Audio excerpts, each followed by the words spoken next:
The People's Choice Podcast Awards voting is up on the 31st of July, so go to podcastawards.com to nominate the following shows.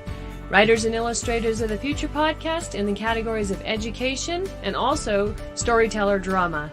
The Centralist in the category of politics and news. That's with show host Joe Montaldo. Science and Beyond in the category of science and medicine, also with show host Joe Montaldo. The Outer Realm in the category of society culture, with show hosts Michelle Desrochers and Amelia Pisano.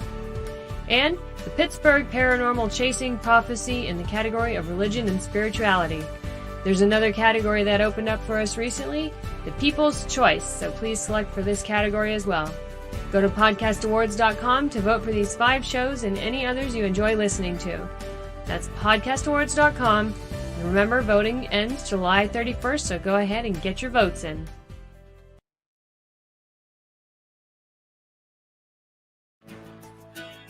Hello, and welcome to the Writers and Illustrators of the Future podcast. This is John Goodwin, your host.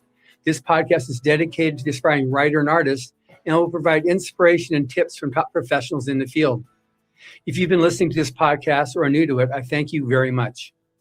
I would also appreciate if you took a moment and followed it on whatever platform you use to listen to your podcasts. There's so many stories, some good, some bad, actually a lot bad, based in the paranormal universe. Several good ones have been winners published in the Writers of the Future anthologies, while ghost stories, stories of the occult, and stories of unexplained phenomena abound. What are qualities that make them work, make them stand out? This week's guests deal with the paranormal as professionals, and I've asked them to join me on the Writers and Illustrators of the Future podcast. We met when we were all co-hosting the Science and Beyond show with Joe Montaldo, and we immediately became great friends. Michelle Desrochers has been professionally and actively researching the unexplained with her area of study focused primarily on malevolent hauntings and potential non-human attachment or infestation. She's considered one of North America's leading researchers and is highly versed in many subject matters within her field, including UFO studies, cryptozoology, folklore, and legends. Amelia Pisano is nicknamed the Psychic in Stilettos. I love that. Who has worked many cold cases, active missing children's cases, and active murder cases, helping law enforcement, families, and individuals find their missing and loved ones. Amelia is also currently working as the remote viewer medium for Canada's Most Haunted. Michelle and Amelia co-produce the very popular radio show, The Outer Realm. Welcome, Michelle and Amelia. Thank you so much for having us. Thank you. It's a pleasure. It's an honor. Yeah, this is great because we've never addressed this in the Writers of the Future podcast. And I always try to do something a little bit different that gives more insight on how to do different types of stories. I've done, we've had people with the Westerns because there's a lot of science fiction Western. I've had the person that teaches the master's program at Johns Hopkins University about biotechnology, because there's a lot of stuff that was science fiction. But in science fiction, and more appropriately, fantasy, there's so much that gets done with the paranormal that when this opportunity came up, I thought, oh my gosh, this is so awesome. So I'm so happy you both agreed to be on my podcast. So I guess first of all, and you can both answer, I know since you're both Canadian, you're going to be very polite and not talking over each other, which is awesome. How'd you both get involved with paranormal? For myself, I've had abilities, I think, most of my life. I remember having many experiences as a child, which is pretty common, but I professionally got into it in 2004, and it's been going steady since then. So it sort of came to me, let's just say. And I guess when your calling comes, it comes, and you just either embrace it or you just walk away. I chose to embrace it. That's great, Michelle. And what about you, Amelia? I come from a line of mediums and psychics, and from my mother's side. Actually, my great-grandmother was a holistic healer, but I've told this story before, she was shunned by the Catholic Church because of her methods and looked at as a witch. So that was something that we didn't talk about, and wasn't taken very lightly when I came out of the closet, so to speak. I've always had these abilities. I've always been told to keep them to myself. And in many experiences over my lifetime, but in 2011, I had a surgery that later ended up with 3 NDEs, and that just caused it to just stay very, very, right in front of me and constantly tapping on me and saying, we have to do this kind of thing. It was like a door opened and, everything just rained in on me. But since then, I started just by looking up on the internet to understand my abilities a little bit more, because I didn't have anyone to guide me, because my mother didn't want to even talk about it. And we had a family member who was abducted when he was 12 and he was murdered. And that was the reason why I went into working cold cases and missing children, was because I felt like I had these abilities and I didn't do anything with them. And that was my goal, was to honor Christopher. Wow, that's very, very nice.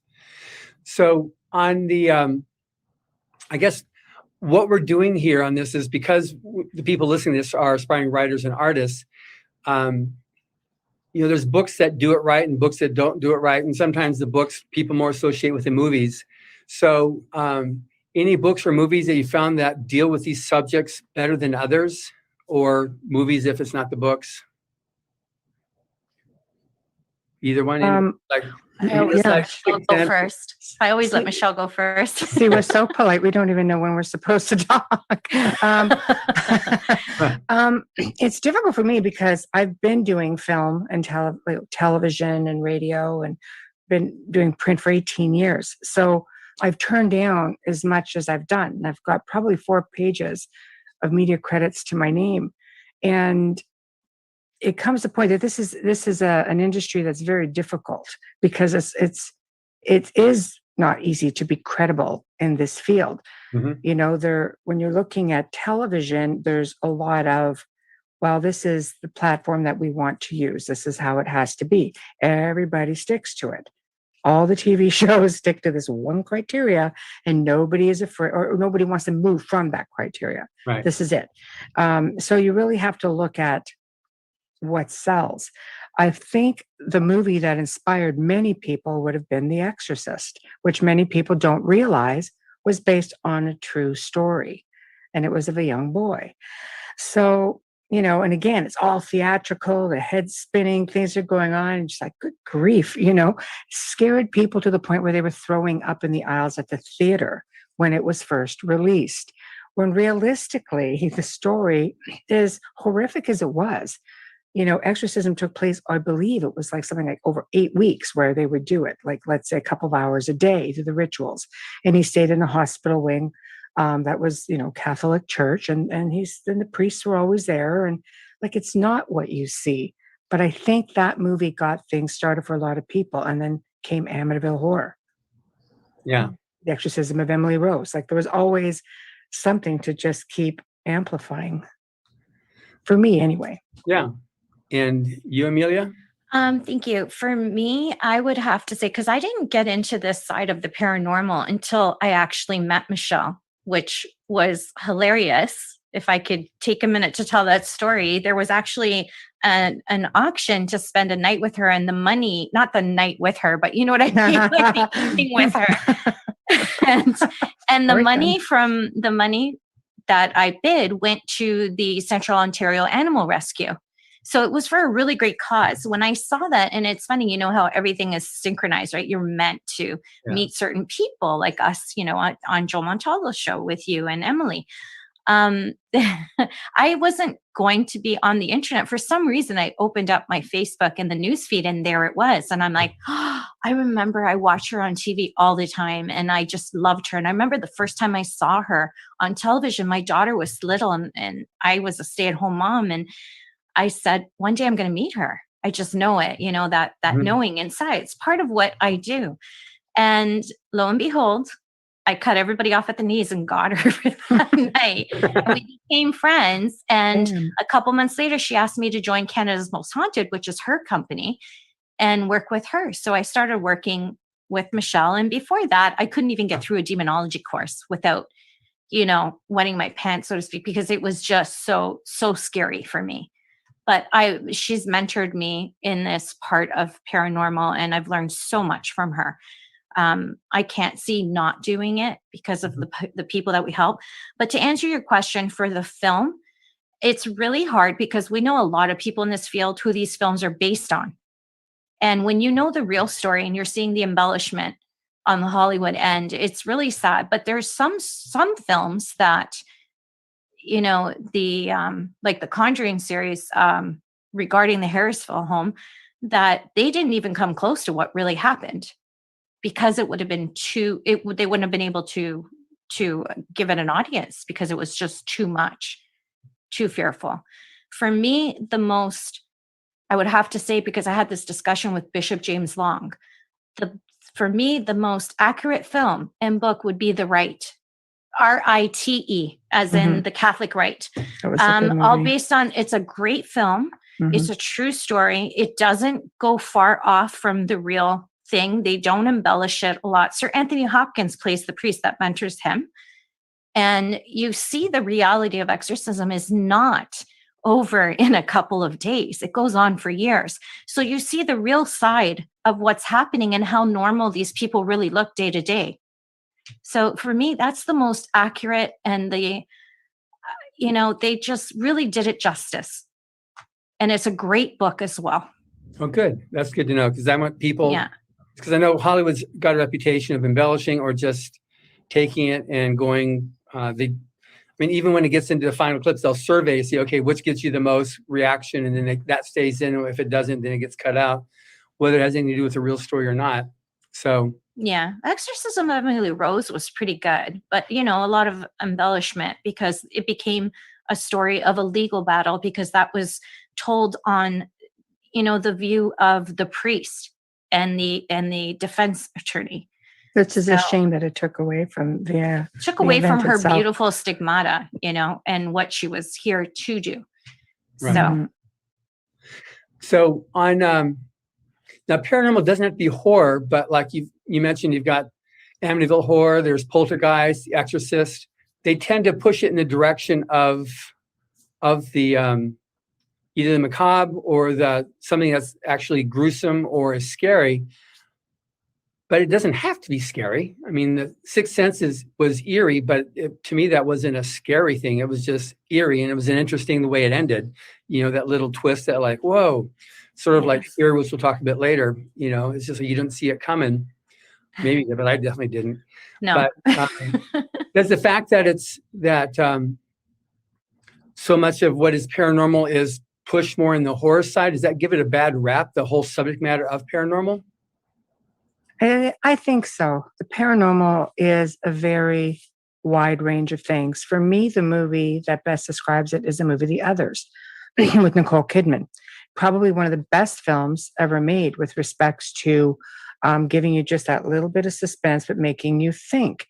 You're dealing with, a house of spirits. And you don't realize it at first. At first, you think you're just dealing with this mother at wartime, trying to protect her children. And you have these characters just sort of coming into the story. And you see how it's unfolding. In the end, you really don't see it coming. You're like, what? It's a great film. Realistically, it's the mother, in the end, comes around a table of seance. Like they're having a seance, trying to communicate with her. And they're basically saying, like, she is the one who didn't get, she was dead. The children knew it. They were communicating with these paranormal researchers who kept coming to the house, and she thought she was haunted. So you think you're dealing with a family in a haunted house, but it was flipped. They were the spirits. Researchers are trying to draw them out. They had other spirits coming in to say, without they're being delicate with her, basically saying, look, this you have to get going. Like it was just so well done. And many cases are just that. They're very benign. But when you're looking at film, benign doesn't necessarily sell the same way as that fear factor. And like on all the shows I've done, there's only one word they're looking for, and that's demon. I could answer the one question with 6 different answers, to which I do. Okay, but it could also be this, right? Yes. Can you just say it? All right. And it's always the one they use. And I'm thinking, the whole world must think I run around screaming demon, where I'm pretty much the other way. I'm really big into like, no, psychokinesis. You're stressed out. You're going through this. You're going through that. The role of paranormal researcher doesn't have to be scary, but it does have to be respectful. You do have to be versed because you're dealing with people with different religious backgrounds, maybe different mindsets. You might be dealing with somebody with addictions or depression or anxiety, or you almost have to play counselor. There's a lot more to it. Right. That makes sense in that. And it's with respect to somebody writing stories, because a lot of the ones, I'm not really big myself on horror, although because the number of guests that I've had, because I always like to read a book of any author so I can be more familiar with them before I do the interview. So I've been reading more, but I don't like the slash and gash. I don't like the stuff where it's just the end is a dystopian ending. And I understand the fact of evil. I mean, you don't need to have paranormal to have evil. And sometimes the real life evil is just as bad, such as paranormal. But for somebody writing a story now, there's I guess there's a right way to do it and a wrong way to do it. Just between both of you, from what you've experienced, and now we're talking about writing, because Hollywood script writing it's its own league. It's its own, I don't want to call it a league, it's its own thing. Yeah. Yeah. But on writing a short story or writing a novel, things that work and things that don't work, in your estimations, and then we're going to get into how a person can actually find out about stuff too. So what do you think? What are some examples of things that have worked and things have not worked, and things that you have read or if we need to watch as well? Well, I'll let Amelia take this one because I took the last one. That's okay. Thank you, Michelle. For me, one of the most difficult things to watch, but it was a great story, a great film because it was a true story, and it's Michelle's favorite film as well, is The Entity. But because she was raped through this film, it was horrifying to sit through and watch. Violence, slashing, it doesn't do it for me. It doesn't do it for most people in the paranormal. They want to know the stories of the spiritual side. They want to know if there's something on the other side.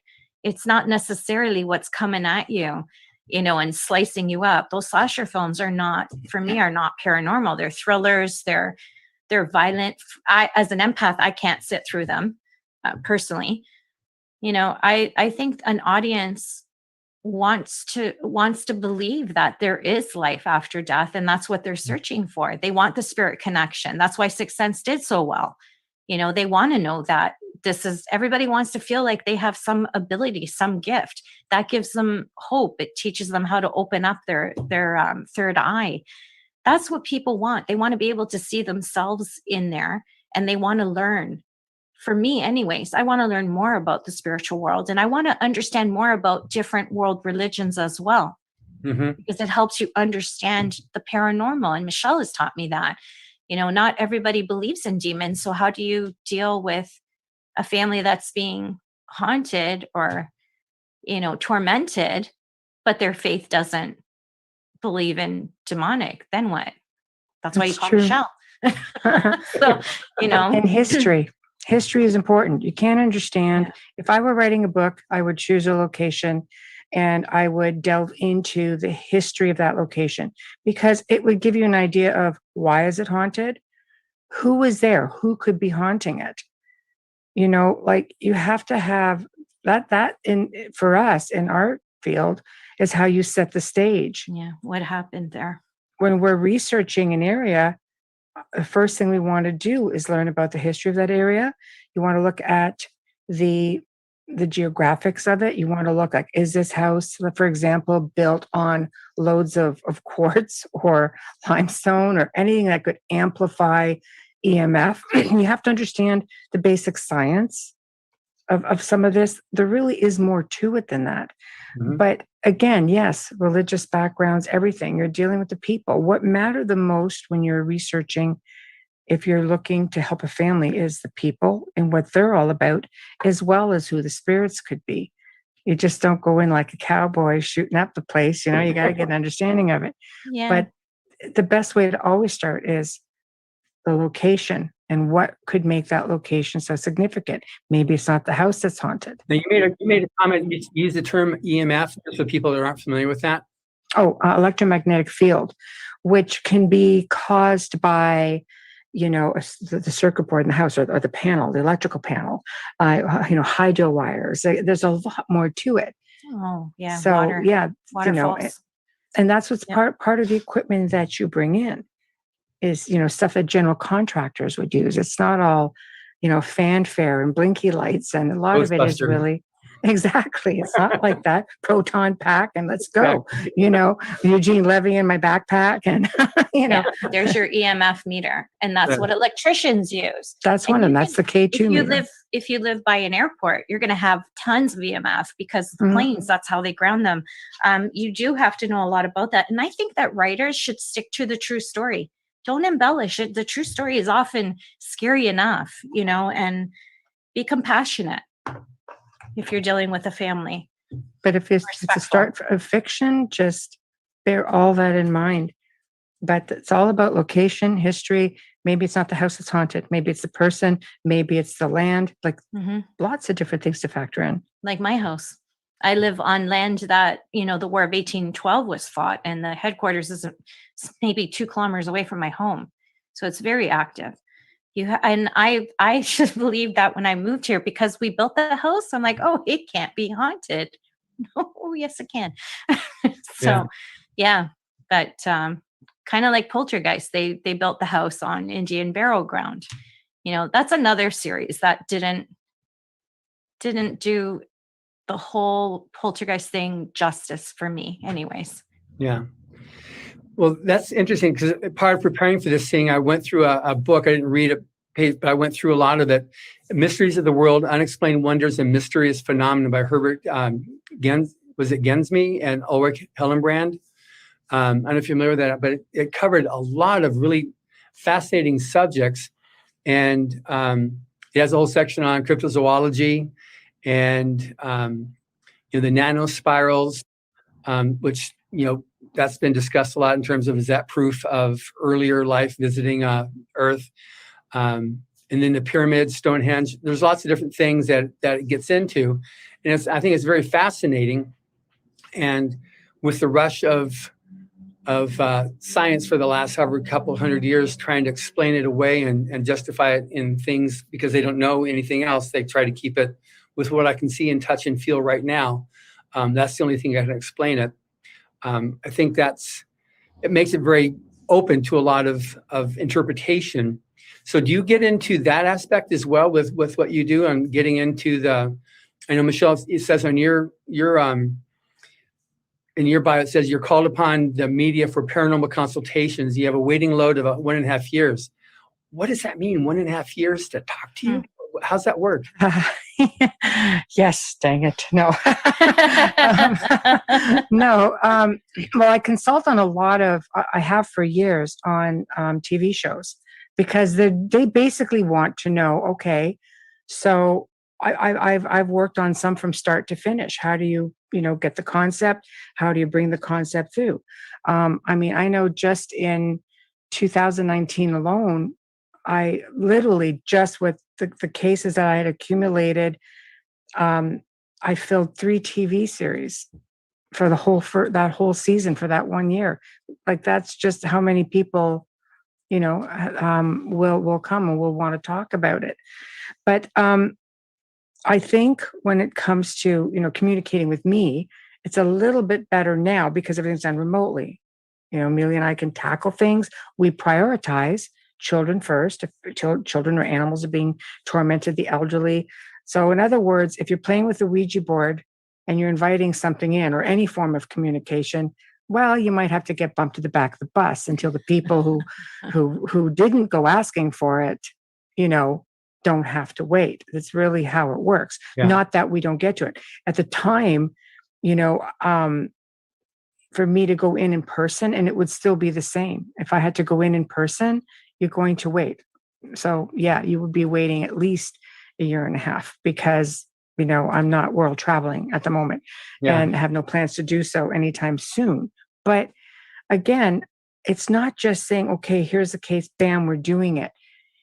It's pretty ongoing. I deal with people every single day, whether by email, telephone, not so much now with email, all of the social media, just trying to work with people in their mindset, trying to calm them down, trying to answer questions. No, this doesn't mean this. This doesn't mean that. It could be this. It could be that. It's an ongoing thing every day. I get it. And then Amelia, as a remote viewer, because I'm familiar with Ingo Swann, and we talked about that quite a bit with Jim Mars, about the U.S. Intelligence programs that were done with remote viewing. And this is something that, how does that fit in with what you do on dealing with the cases that you work with? Well, remote viewing, I didn't even know I was doing it. It's a natural gift for me. I had no clue until I started working with a team of psychics, mediums, and remote viewers to find missing children. And I had no idea that was what I was doing. Nobody ever told me. So it comes natural for me. I don't do it the way military uses it. For me, my mediumship is what guides me, and I work alongside Michelle. So she keeps me grounded and safe, because you are opening one heck of a door when you remote view as a medium. Can you explain that for people that aren't familiar with what remote viewing is? Remote viewing is when I literally take myself and put myself in a different place, and then I scan everything left to right. So I start looking to see that's why crime scenes for me are so, they come more naturally and easier for me because of the way that I view, as a medium. I will take things and go left to right in a room. I will look out a window, see what time of year it is, just by looking outside, looking for the weather, I could read clocks, I could read license plates, photographs, family photographs. So where is she? What is this? Or where is he? What is this place? Is it a home? Is it a business? And I look and I walk myself through the place that, I say, okay, I need to be here, say at this person's home, or I'm drawn to this location because I can pick up on the child's energy. And I automatically, I don't even know how to explain it. I'm just there, right? Energetically, I'm just there. And it's so important.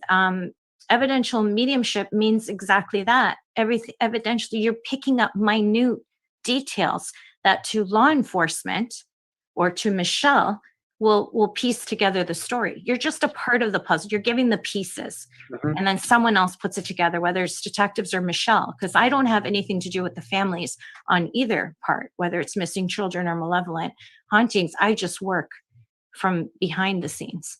But it is very different. I'm not working with numbers. I'm not working with maps. Well, I do work with maps for some things, but not with numbers, not longitude, latitude. I don't write anything out. I just go there.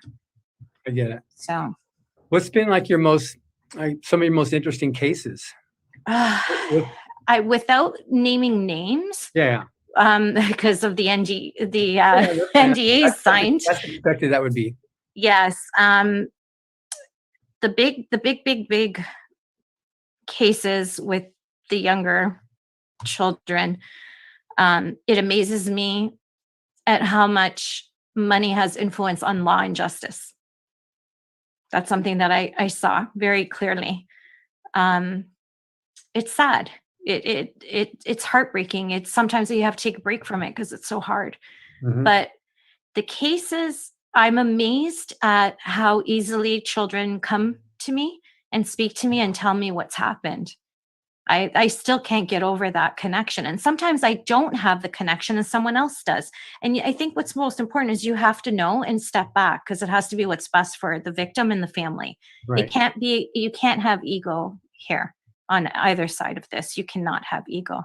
You have to step back. If I can't do it within the first day, I pass it along to someone else, or I ask them if I can. And I try to find someone who can connect, because sometimes spirit connects better with someone else, where I have no trouble connecting with children for some reason. I always have. So I don't know, it breaks my heart to see all of what's going on in it. And it's the one big case. I don't want to say it because I don't want to say her name because it's a huge case in the US. What bothered me the most was, again, the influential family and how things were hidden and still are. And I pray that that one case gets the justice that she deserves soon. So it was a case that you solved, but because of the nature of it, nothing could happen? Nothing could happen because of the money influence. Right now, I'm still working on a case, which this one I can give you the name of, is Mindy Lee, because we really do need the attention on Mindy Lee. Mindy Lee was murdered when she was 33 years old, 11 years ago, Thanksgiving weekend. And her daughter was left in her truck. It was by someone who she knew, and it was covered up by the Woodland Park Police Department in Colorado. Now, the officer who investigated is being investigated. He's no longer with the police department, and we're trying to have her body exhumed. There were cover-ups everywhere from how she was killed, when her body was found, and all the way to the autopsy, the way it was done. The funeral home didn't keep paperwork. As far as I know, that's against the law. The embalming, there was all like it was covered up so that we couldn't get the evidence off of her. You know, they lied and said she died of hypothermia. Her body wasn't even there hours before or days before. They found her a few days later. She had red pants. You can't miss that in the snow. Mm-hmm. So there's a lot of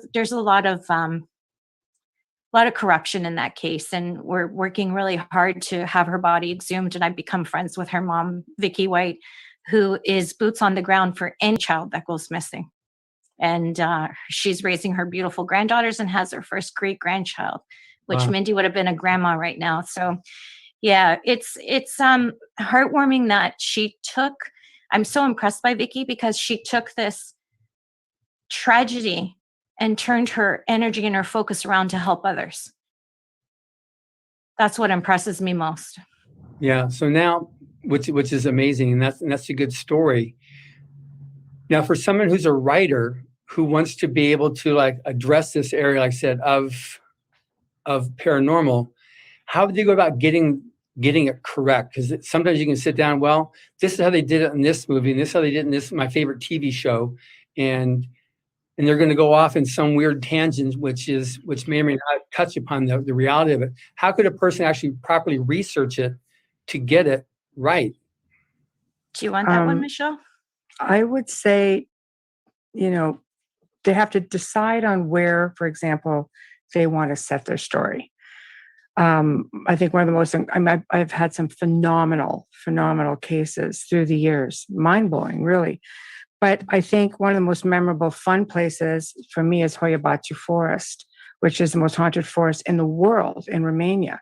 So let's just say, okay, your writer's like, okay, I'm going to set the scene and I'm going to make it in this place. I can comment on because I've been there. Mm-hmm. Well, there's a lot to do with this place. The history is vast.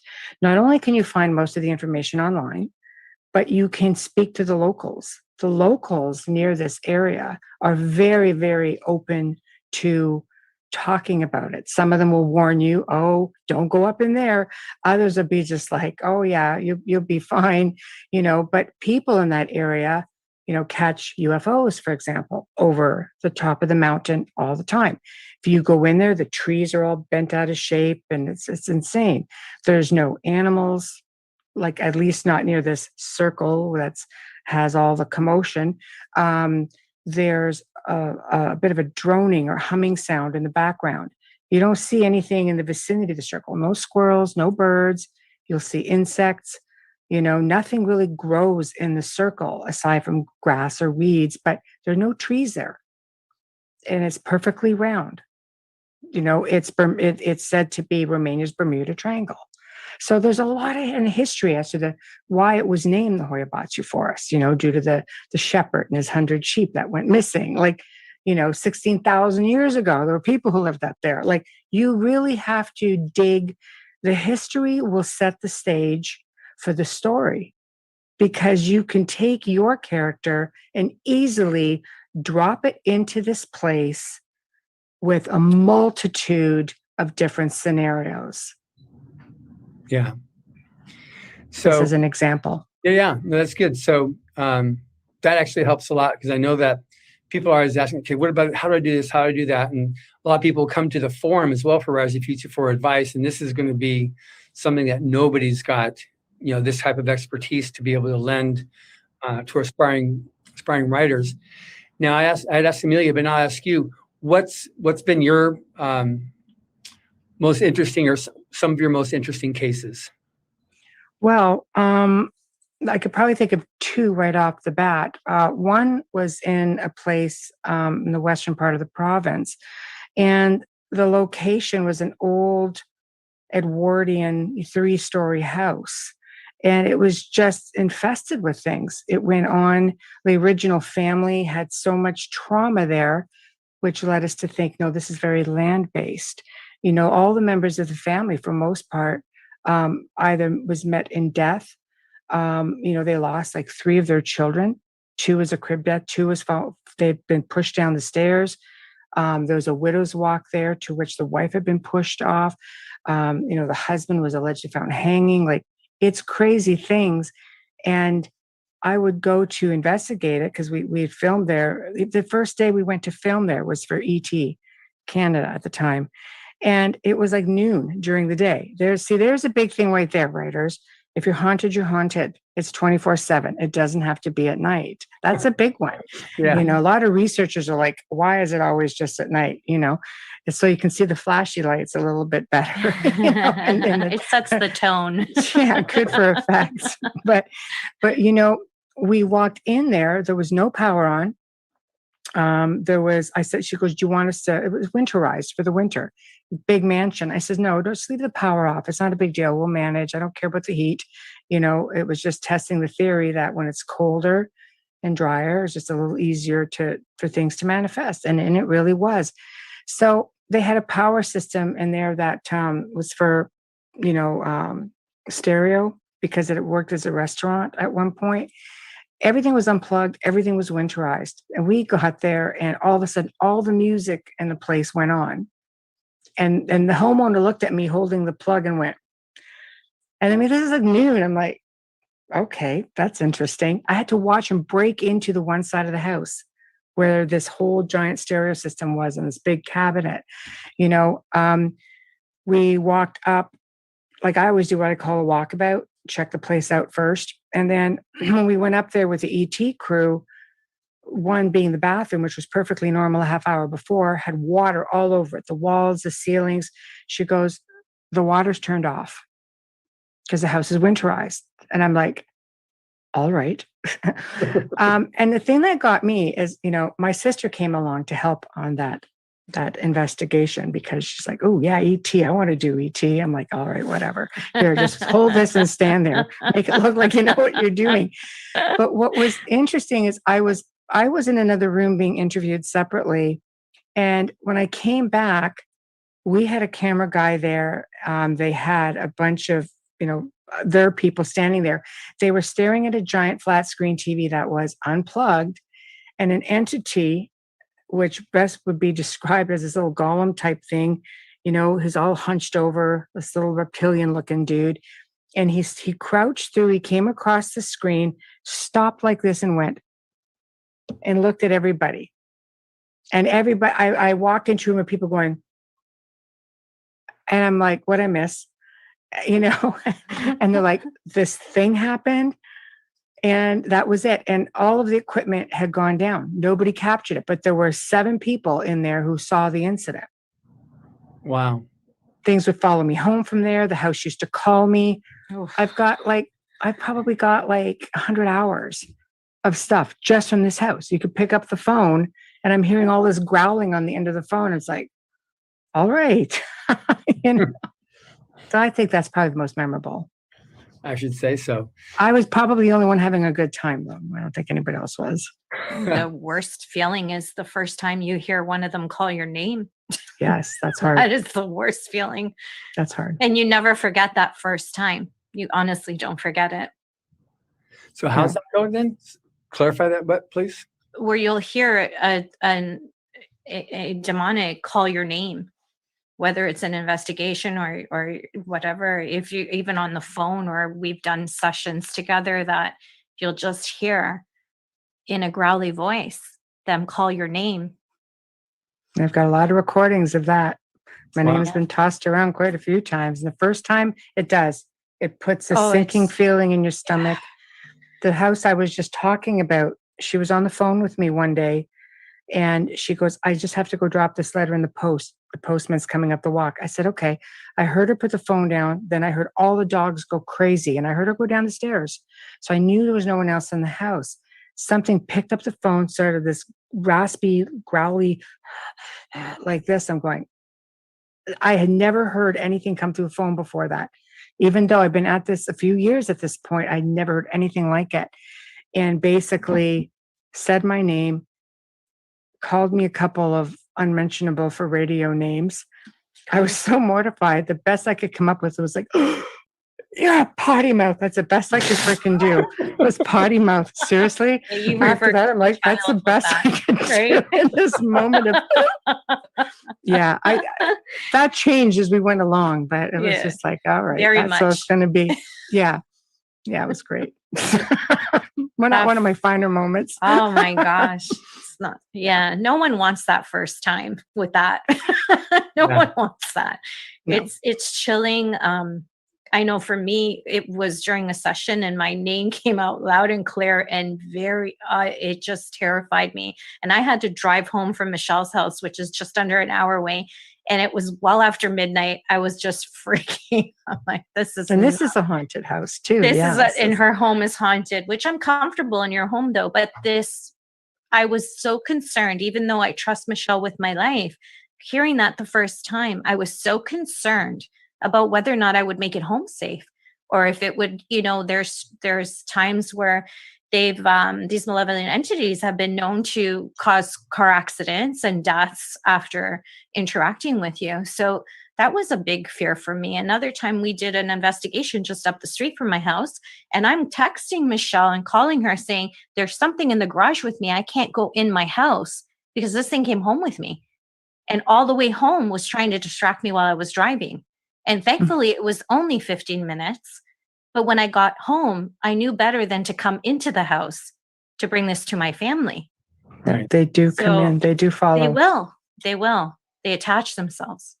So there's been quite a few people. I think it would be nice to see a writer put this in their book about how it affects the people that are helping them. And their families. Yeah. And their Yeah. families. I mean, Michelle's had horrific experiences. With things following. Yeah. Wow. Now, do you ever get into the other things like I mentioned, like the cryptozoology or the pyramids, Stonehenge? How does that affect you? How do you work with that? Oh, pyramids are great. I was in the pyramids many moons ago now, but I wasn't in the field at the time I had my experience there. So I went into the pyramid, and of course, just kind of got to speaking with one of the guards. I don't want to say at the time that, here's $20 kind of thing. And it's like, okay, here's access that nobody else gets. Thank you. So I took said access, spent said 20 Egyptian dollars, which is like a month's pay or a month's rent for a lot of people at that time. So anyway, I went down on my belly into this chamber, like came up, popped my head up, and there was a spirit man there. And that was an eye-awakening experience for many reasons, because I come out in this place and there's somebody staring at me. I'm just like, I'm going to die down here, and no one's going to know I'm here because I just paid my way into this little creepy place. And you can't run back out. You can't. I had to crawl out on my belly. So, but I looked at him, and he's looking at me like how I'm dressed, and I'm looking at him going, I'm like this. I'm like, huh? Look at you, look at me. What's wrong with this picture? One of us doesn't belong here. I'm trying to explain to him that he's deceased. And he basically looked at me and said, no, you're dead. First, it was a language I couldn't understand. And I went, English, please, because, which kind of lends to the theory that there isn't a language barrier. And he went, you're dead. And I thought about it, went, maybe. Maybe it's all reversed. I don't know. I'm like, all right. And I just went back up, had a look around. It was just a small burial chamber that was unused. And I went back up and thinking, okay. But the energy of these places, I've been to many of these places, types of places, in my travels throughout the world, and power spots, as we call them, old temples. When I travel through Greece, the old temples are everywhere. In fact, a lot of these the churches built over top of these temples, because it has to do with energy. They are powerful places where things can easily manifest. It can affect you. It can affect, spirit activity is usually, people go there and have amazing experiences because it's so strong. Wow. It's interesting, just as a side point on this, in a series of books that Owen Hubbard wrote called Mission Earth, he actually makes a comment, because there's a lot of stuff in there, and people that are scientists, engineers, have found a lot of stuff in his books that they've been able to take to heart. But one of the comments he makes about the pyramids is that little microscopic black holes are put in there, and that's an amazing power source, that they use that for harnessing the power of the black holes inside these pyramids. And that's why it's so powerful. And that's the Bermuda Triangle, where it sank, is one of those instances where it's a black hole. There's a sunken pyramid there. So it's just interesting how he talks about that, just the whole subject matter, which he addresses considerably in a lot of his other writings too, just what would be considered to be paranormal, but is actual fact just what happens when you have spiritual beings. Metaphysical. It's just yeah. There you go, metaphysical. Yeah. But anyway, that's fascinating, that story you said there on the pyramid. So you do that, and then have you been to like Stonehenge, or tried to deal with Loch Ness or Yeti or Bigfoot, or because you're up there in Canada, the Great White North? I mean, come on. You guys got more Bigfoot than we do. We're not that Great White North. We're very Great South. I'm sure Joe's got one in the swamp. He's got the skunk ape down there and the swamp near his place. But no, I haven't been to Stonehenge. It's actually not that easy to get close to anymore. I have visited other power spots and temples. South of France is like loaded with them. Most people can walk up to it and not even know it. Others might be just having phenomenal experiences, and they wouldn't necessarily attribute it as to why they're experiencing that. But getting into cryptids, we do have a lot, up here. Of course, I think Bigfoot is the most common. I've been given stories from, clients forever about it. Have I had a personal experience with one? Not that I know of, but when I think back, I have been on hikes where I've heard like tree tapping and, different sounds. And we've had people on our own show recently who studied this exclusively, who played recordings. And when I hear these recordings, I'm like, I am like almost pretty darn sure I may have heard one or two of these sounds, but you wouldn't attribute these sounds to these large primate type beings. It's almost like a siren in the woods of beautiful sounds. I'm like, this is actually a beautiful sound, So I think people have experiences that they don't realize they're having. And for me, I'm thinking I was one of those people when it comes to Bigfoot. I get it. And what about yourself, Amelia? I've never had any of those experiences. You won't find me in a forest. I'm just saying. I'm the girl on the beach with the cocktail. I have sea creatures. Yes, there are. And I do snorkel and I dive in that. But I love the water. I think it has a lot to do with being Pisces and being a medium. It's very cleansing. But I've had experiences in places where I never thought I would, but never cryptid. Always old churches. The older the church, the older the country, you're always going to experience something. You may not realize it, but you will. You will. There's just too much energy left behind not to. What about like the castles in Transylvania? That now that you talk about old and so how does that fit in with this whole subject matter? Amazingly well. There's nothing better than setting the stage for a story at an old bloody castle. And they're all haunted. For people to say, oh, there's nothing here. Never mind. Whether it's residual, just leftover trapped energy, whether there are spirits there in visitation, or whether they're grounded. People don't understand that stone itself absorbs energy of every type. and they have different sounds themselves. Mm-hmm. There's a place in the US, I can't even remember the name off the top of my head, but they're called the Singing Stones, and you can tap them, and they're musical. They're like beautiful. they do amazing things with energy. So of course, over thousands of years or hundreds of years, that's going to absorb all kinds of stuff. And it's not uncommon when you're dealing with any place that is that old and has seen that much history, that you're not going to end up with some kind of specter somewhere. Mm-hmm. Transylvania is just like, I think I visited probably four different castles there, and they're all said to be active. And you walk in and you just start buzzing, and it's like, oh yeah. One of them, the people had broken in at one point, or an employee let them in to do satanic rituals. So you walk in that area, you're just like, what's around the corner. And it's just like, man. So yes, perfect place to set the scene for a story. And possibilities are endless, especially in Transylvania. And you just hit home for her. And that's a great point that you made about how they let someone come in and do satanic rituals.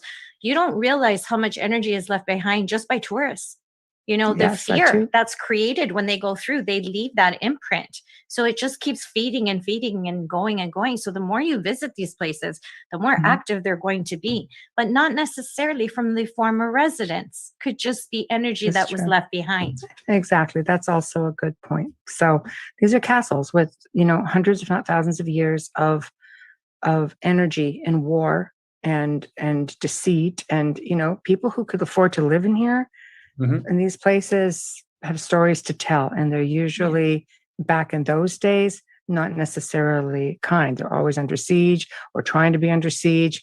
You have servants, you have just torture, you go into some of the torture chambers in these locations. That's true. And you walk out here just thinking, oh my gosh, it drains you because you just feel it all. Yeah. Wow. So before we did this show, I sent you both a copy of a book that Owen Hubbard wrote called Fear, which was in 1940. And it's been hailed by like Ray Bradbury, deeply influenced me when I was 20 years old, landmark novel in my life, a true scare. He actually wrote a screenplay for it that he acted out as a play.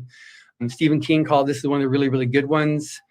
Robert Blocker wrote Psycho, said that Fear is Owen Hubbard's finest work. Isaac Asimov, of all Owen's stories, this is my favorite. So you did the audiobook, which was, we like to do that because it's like a radio theater format where it was written. So that definitely gets into the paranormal as well. What do you think of that story?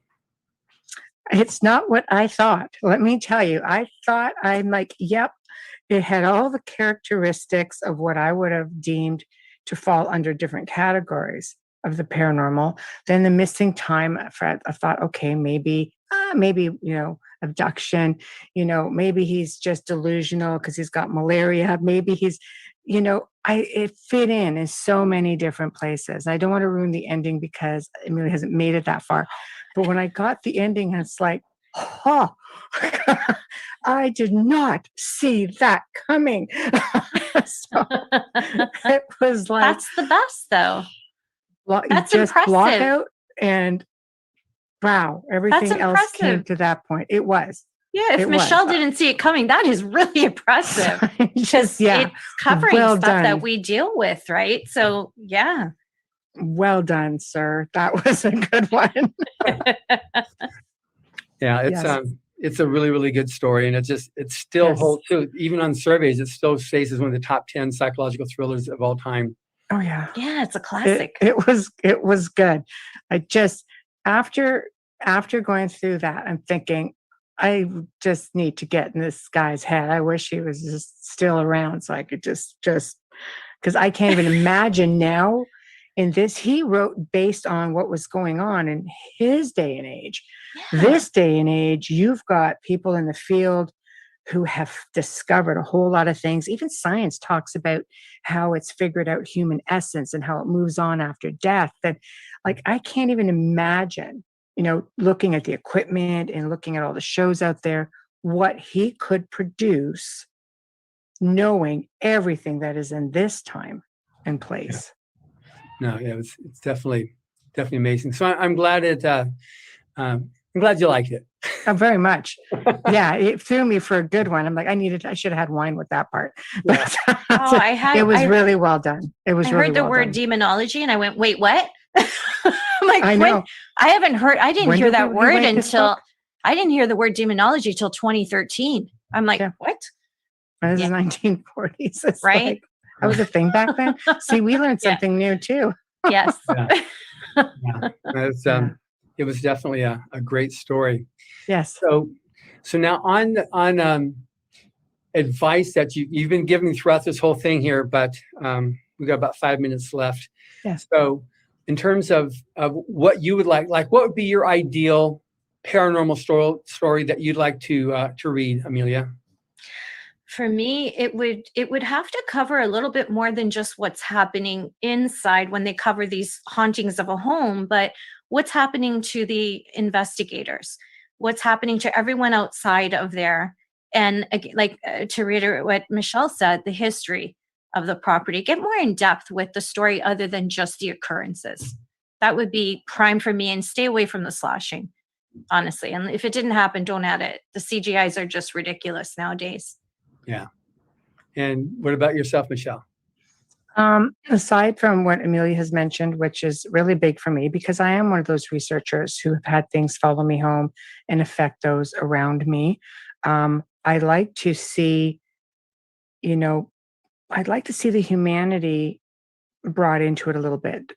Just having the compassion for the spirit, depending on if you're dealing with a human spirit, showing compassion to the people as to how are you going to help those people, but I want to feel like I am there with them.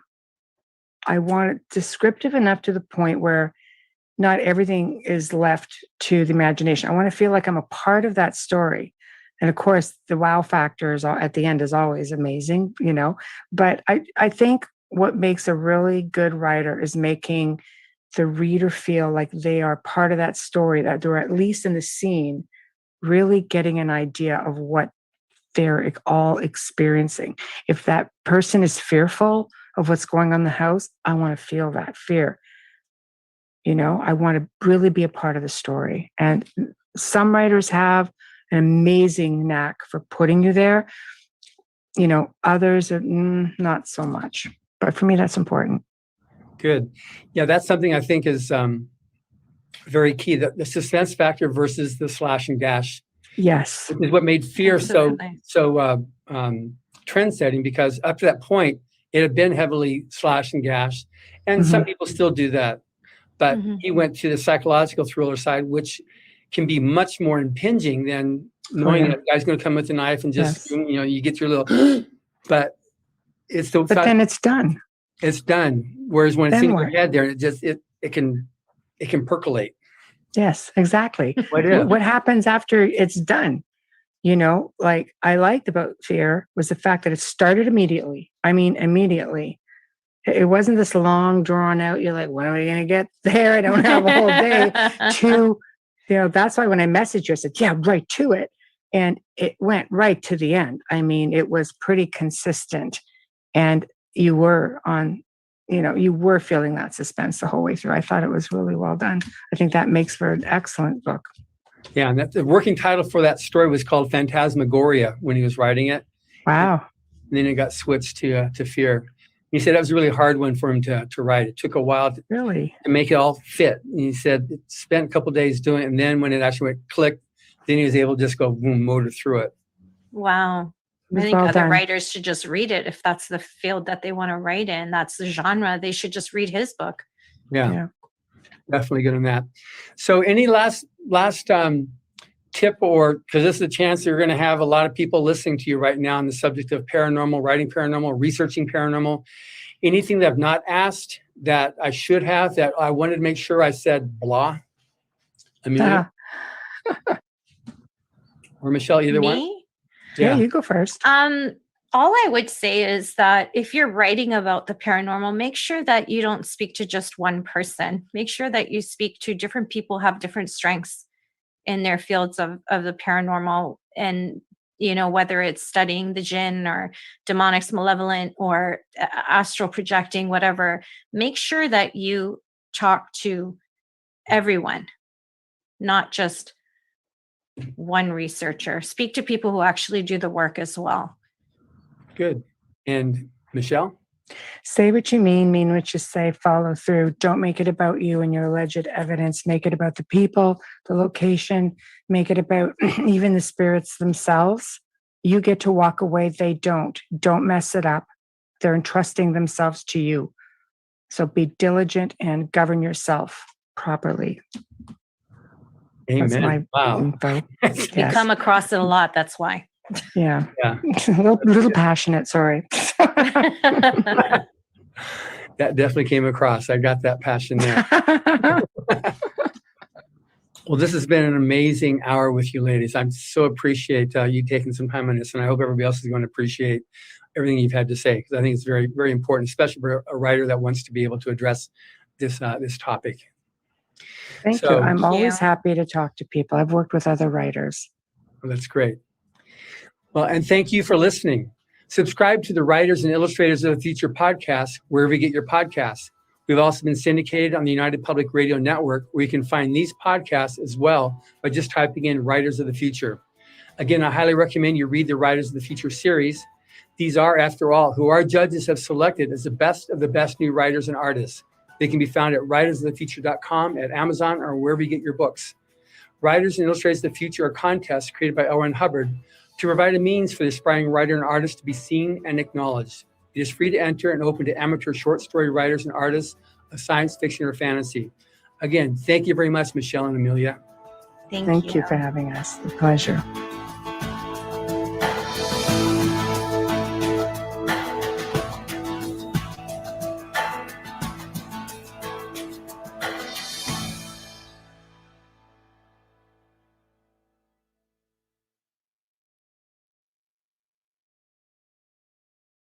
Welcome back to Ghostly Talk. This is Scott L. This is Amber. And tonight was really cool. Yeah.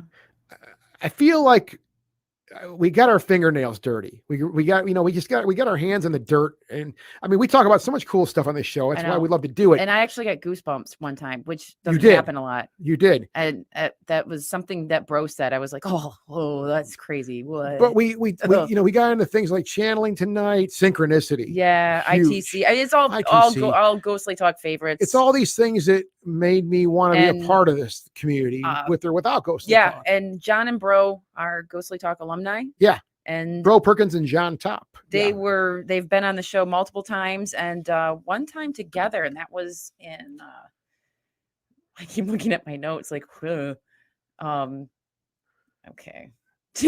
January 21st, 2007. Oh my goodness. My brain just stopped there trying to read my notes.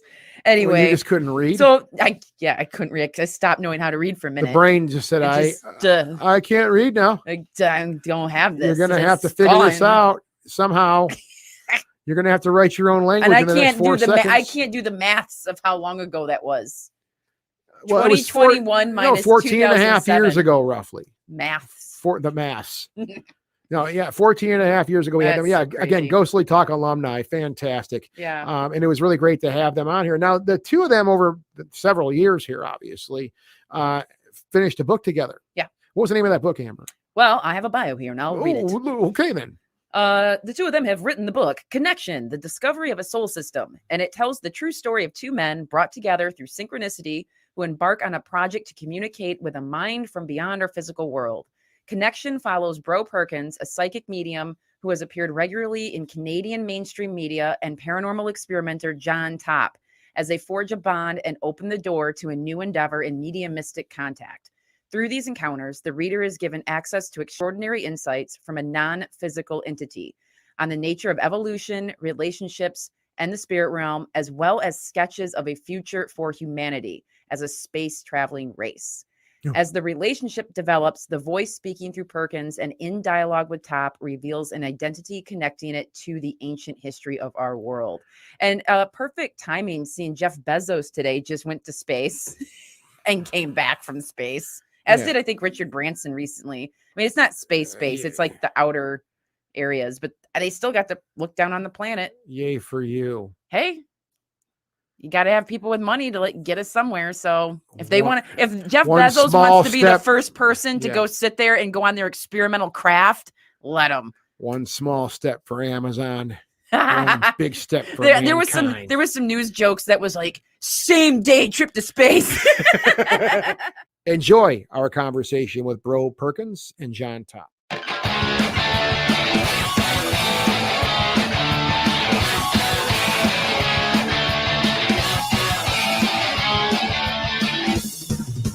Coming out of a bunker in Michigan, ghostly talk, he's in your ears again. Buckle up, give your hand a spin again. Turn it on and come right in. Born in 2002, the one and only GT Crew, coming back old school, run right over you. Go sleep, talk, go sleep, talk, go sleep, talk, go sleep, talk. It's been a while since these two have been on Ghostly Talk. Yes. I have the correct dates, and Bro was with us on July 16th, 2006. God, bro. I still had hair. So it feels so long ago. And John was first with us with Bro on January 21st, 2007. And then John came back January 13th, 2008. And Bro was last on Ghostly Talk November 9th in 2008. So it's been a while since these two have been on the show. They're still obviously involved in the paranormal, doing their thing. Yeah. So Well, yeah, and it's an interesting story with the two of you that we're going to get into tonight, concerning the book you guys have. And I'm looking forward to talking to you guys about that. But yeah, it's been a while, and I appreciate you guys coming back on here again. Yeah, it's only been like the original would be about 15 years ago, so it's been a little while. But I want to thank both of you guys for taking the time to talk to us here again tonight. We really appreciate it. How are you guys tonight? Great. Thank you for having us. It's like a high school reunion. Yeah. Yeah, there is. And to the new school listeners, I guess we could say that, I'd like to get a little bit of your backgrounds, if you guys don't mind, like just each, like we'll start with you, Bro, just a little bit of your backgrounds, and then we can just go from there. Is that cool? how did you get involved in the paranormal, especially at such a young age? It got involved with me, to be honest with you. I didn't choose it. I'm a psychic. I'm a psychic medium, as you guys know. Mhm. And I've been doing readings since I was 15 years old. I'm pushing 40 now. Mhm. And in the 21 years of my work professionally, I've read for clients all over the world, and a lot of them have loved ones who have died, and a lot of them have life questions and concerns about their path in the world, and come to me for guidance on those issues. Now, I didn't get into it per se. It was happening to me since as long as I can remember. I was having premonitions as a boy in school, with my family, and various other areas. A lot of that we get into in our book. And so, yeah, I'm a professional psychic, and I met John through doing readings because I was reading for a young woman, and I had seen that she had a friend who was having a strange experience around synchronicities with numbers in particular. And she goes, "Yes, I do. In fact, he has a blog about it." And I'd never met this client before, and she gave me John's email, and I emailed him that night, and that rest is history, as they say. John, how about you? I mean, did it find you? Did you find it? How'd this whole thing work out originally for you? Yeah, that's a great question. It's a bit of both. I think I've searched for the other and the paranormal for a long time, and also it's come and found me as well without me searching for it.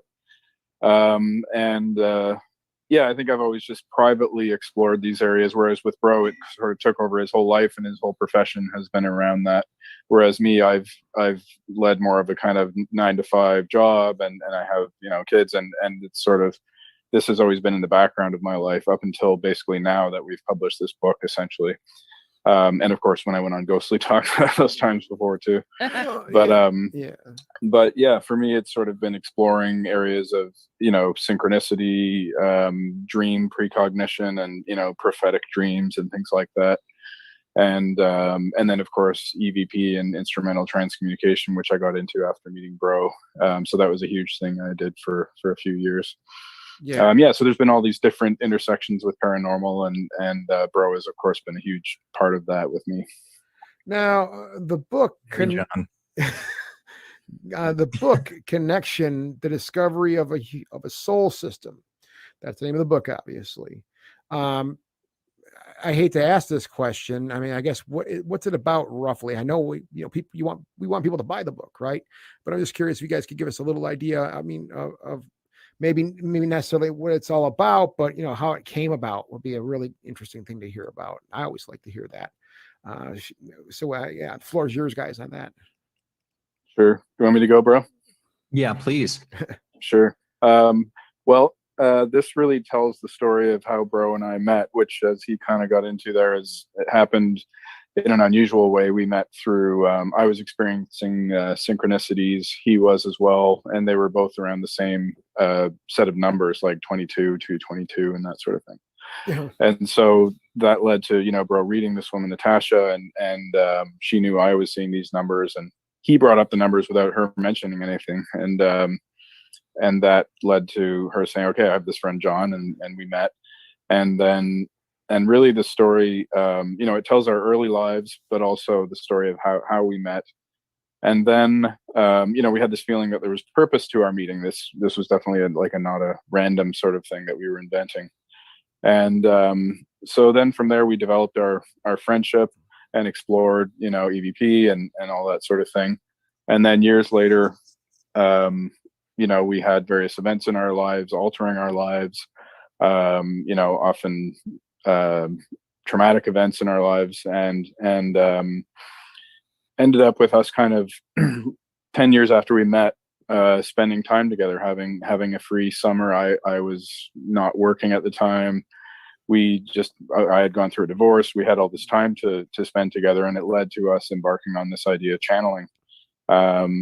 And really most of the book is about us doing this channeling project, and it's the contents of what comes through in the channeling is obviously the major feature of the book, but also within that, there's the whole story around it of what led us to decide to do this.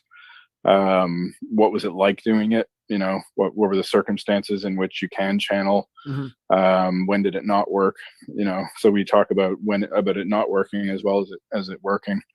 And so the whole thing kind of operates on different levels. There's the narrative, and then there's the pretty amazing content of what comes through Bro in the channeling. Now, I've heard the word synchronicity about 20 times so far. And we've been talking for about 7 minutes, and I'm not saying that in a bad way, because synchronicity is one of I want to say I get triggered by it. I think triggered now. It's one of your favorite topics. Yeah. Mm-hmm. When I hear it, my antlers go up. Yeah, but I get triggered by it in a good way, I guess. And it's I know there's a definition of synchronicity. Meaningful coincidence. Thank you. You're welcome. Definition girl over in the corner. No, I know there's a definition for it, but I think synchronicity, the idea of synchronicity or synchronicities, is something that can mean different things to different people. And not to put you guys on the spot, but I'm wondering what the idea of synchronicity means to you guys, maybe even outside of the situation, how you guys met. And I know it's kind of a wild question to ask, but I'm really curious to know what you both think, how you observe synchronicity from the outside in. Yeah. Go ahead, Bro. Oh, thanks, John. I look at it from a Jungian perspective, where literally Jung's definition, I believe he coined the phrase too, synchronicity, which was an external circumstances coalesce in a way that directly seems to relate to an internal condition going on. And it really can happen in many ways. I mean, in my case, it was a paranormal related event. And I think all synchronicity is quote unquote paranormal. But like people who meet in unlikely scenarios and fall in love with each other can be seen as a synchronicity. And I think people call that kismet. In the Jewish community, people can call it, serendipity. Mm-hmm. So I feel that the synchronicity is pointing toward this concept that reality has a substrate that we can't see or detect with our physical senses, that essentially means we're all connected and linked to each other in some way fundamentally. And indeed, as a medium, one of the things that has been given to me by Spirit over the years of these readings that I do for people is that there is a plan for your life that you're unconscious to, that you didn't just come here willy-nilly like a feather on the wind. Your soul has planned out many of the major events that are going to take place for you. And that includes everything from birth to who you pick in your family, to who you fall in love with, to who you divorce, to your death, everything from top to bottom, the major things. There are some wiggle room for customization in life, and quote unquote free will. Yeah. But a lot of the main things are choreographed, it seems. And so what's so fascinating, what I think captures so many people about synchronicities when they experience them especially, is it just links them to a fundamental experience of being a part of something larger than themselves. And isn't it true that that's what I think all of us are looking for at some point in our life? Some of us sooner than others, granted, but that's my definition. That's my experience of it. John, how about you? It's a tough one to follow because you covered a lot of the bases with it, I think. Yeah, I mean, one thing we get into in the book is when Bro talks about substrate, or it's this idea of a higher order. It's an order that